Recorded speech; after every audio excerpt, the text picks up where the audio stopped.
mas tu já tá indo de carona. Se voltar, tu não tá ainda porque você não tem carteira e não tem habilitação ainda. Na hora que tu tiver, tu vai andar também. Mas de carona já tá indo.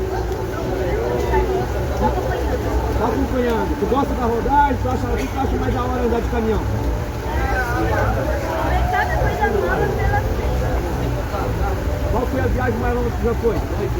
Pinguaia. Tu foi pra Santa Rosa? Eu conheço lá em Santa Rosa. Santa Rosa, Santa Crista, eu conheço tudo. Mas Mato Grosso foi? É que tu gosta dessa parte de caminhão, tu sonha em ser um caminhoneiro.